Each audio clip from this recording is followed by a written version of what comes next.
Okay, when you hear the word Metallica, you probably instantly think of stadium-shaking riffs and heavy metal royalty, right?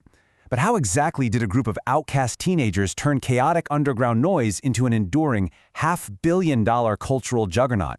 Well, in this explainer, we're going to track the exact data, the historic milestones, and the passionate voices of the fans to figure out how they built an absolute empire. I really want you to let this number sink in. $517.5 million. That staggering figure is the massive box office gross of their recent M72 World Tour across just 70 shows. We're talking over 4.2 million people buying tickets for a band that formed more than 4 decades ago.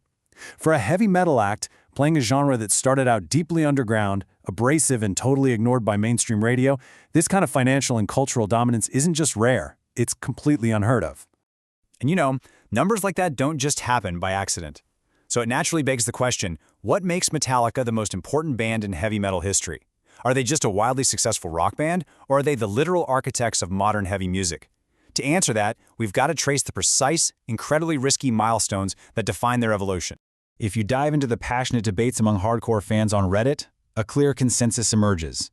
As one fan perfectly points out here, Metallica didn't just participate in a genre, they basically cleaved the timeline of heavy metal in half. There's a distinct before and after when it comes to their influence. So let's trace exactly how they managed to completely reshape the musical landscape. Part 1. Forging thrash metal. Their early timeline is a story of rapid, unstoppable acceleration. Picture this. It's 1981, and drummer Lars Ulrich literally places an ad in a local LA paper called The Recycler, just looking for anyone who wants to jam.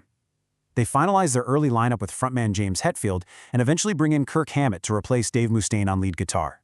And get this, within just 3 years of that simple newspaper ad, they're playing so fast and so aggressively that the music press officially has to invent a brand new term in 1984 just to describe it: thrash metal. Looking back today, fans overwhelmingly agree that their earliest work was a total shock to the system. Hit the Lights, the opening track of their debut album Kill 'Em All, wasn't just a song. It was a starting gun. It kick-started what fans fondly call the thrash arms race, a frenetic period where underground bands pushed each other to play faster, harder, and heavier than anyone thought musically possible. They were actively rebelling against that polished commercial sound of 80s rock. Part 2. Masterpieces and tragedy. Then, in 1986, everything changed. Their album, Master of Puppets, became their first gold-certified record, proving thrash metal could actually sell massive numbers without a single second of radio airplay.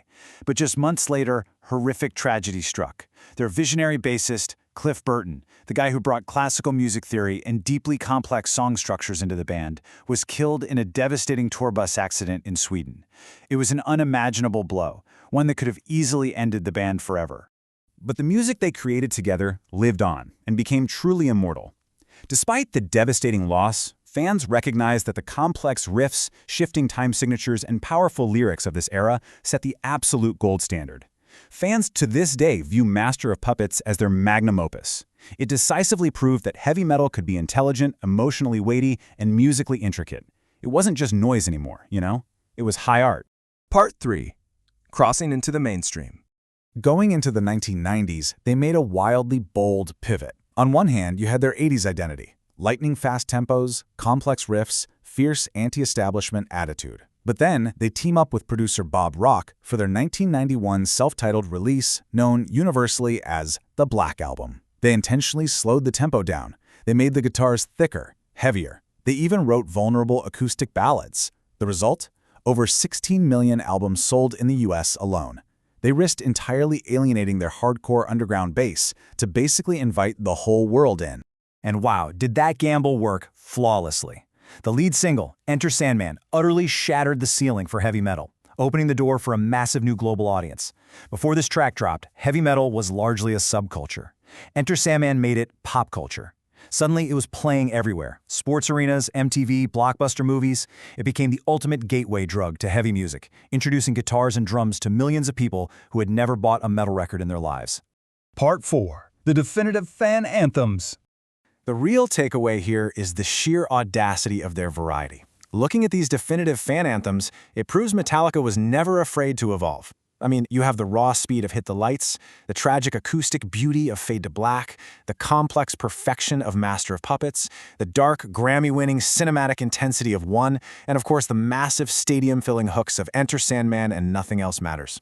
Very few bands in the history can write a blistering machine gun riff and then turn around and write the ultimate crossover love song. It's just a masterclass in songwriting evolution.